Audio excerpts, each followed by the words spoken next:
My name is Bruce Belzowski. I'm the Managing Director of the Automotive Futures Group at the University of Michigan Transportation Research Institute. I'm here at the 2017 Detroit North American International Auto Show. We're looking at issues related to new mobility. If this show is going to be remembered for anything, it'll probably be remembered more for the continual discussion of new mobility that took place outside the show floor. Throughout the week, there have been two conferences that have been held, one called Automobility and at Planet M, two different stages outside the show floor at Cobo Arena.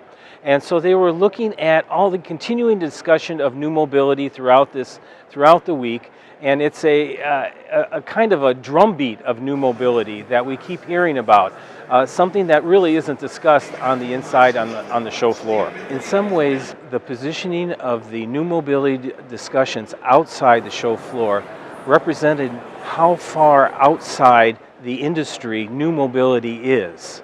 Many discussions were repetitive, but the continual drumbeat of car sharing, ride sharing, connected and autonomous vehicles, and the gig economy highlighted the changes taking place within the industry while it continues to sell traditional vehicles at a record-setting pace. It wasn't like the manufacturers were only on the show floor. They were also part of the new mobility discussions.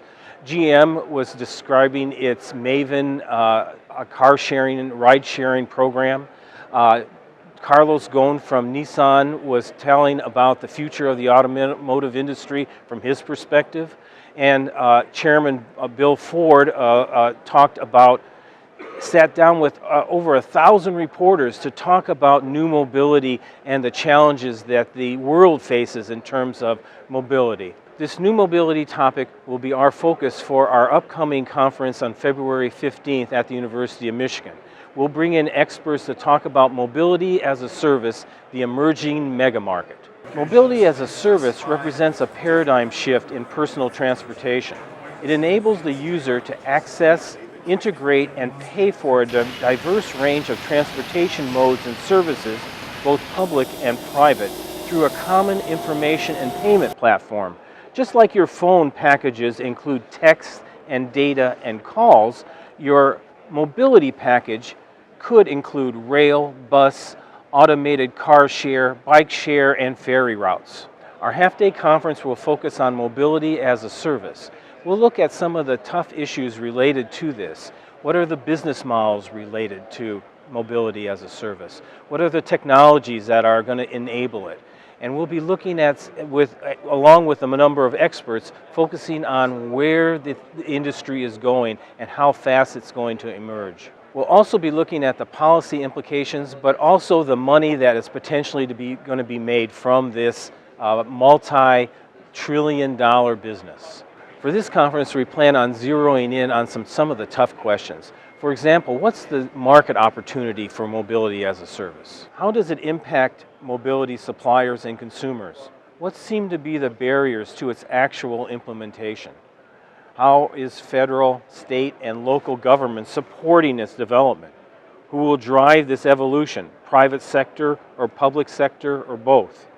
What are some of the new partnerships emerging locally and globally to advance it?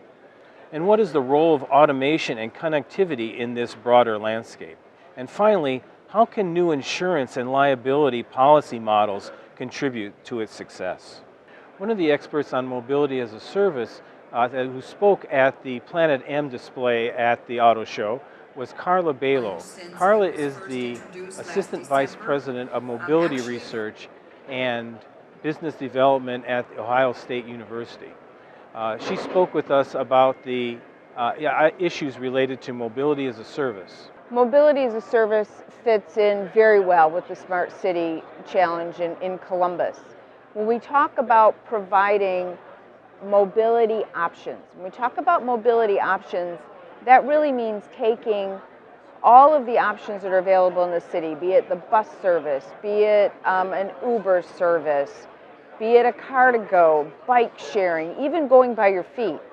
Taking all of that and putting it in one massive database where if a person's going from A to B, they now will have the ability to choose which solution works best to get them where they want to go. We'll give them the fastest solution, the cheapest solution, the lowest carbon footprint solution, whatever they're looking for and what their schedule will allow.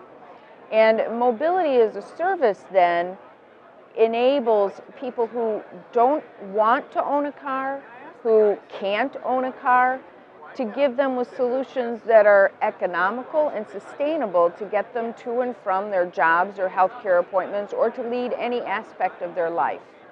When we think about mobility as a service, it basically accommodates a lot of what our young millennials that are moving into the city are wanting, from a mobility provider. They don't want to own a car. They don't even want to have a license. So providing this to them as a service and as a business opportunity is great. Also, we have the ability for the startups and for the young millennials in the city to think about new opportunities for mobility as a service, not just for moving people, but for moving goods in this era of e-commerce boom. My co-organizer for our upcoming conference in February on new mobility is Sue Zielinski. This is our third annual conference on new mobility, and we'll be talking about mobility as a service this year. I'm Sue Zielinski, and I'm Managing Director of SMART at the University of Michigan. And SMART stands for Sustainable Mobility and Accessibility Research and Transformation. And we work as a catalyst entity at the university to advance integrated multimodal sustainable transportation and to advance the implementation of it globally and the industry and enterprise that's going to supply it. At SMART, we've been working on integrated multimodal sustainable transportation that's supported by technology for many, many years. And there's now this synchronicity between people here at the university, industry. Ford Motor, for example, is doing a lot on mobility as a service. City leaders and entrepreneurs, all the new disruptive enterprises. All of those things are beginning to come together. So what we've decided to do is bring together some of the leaders in mobility as a service, both from Michigan and from around the world, and we're really excited about it.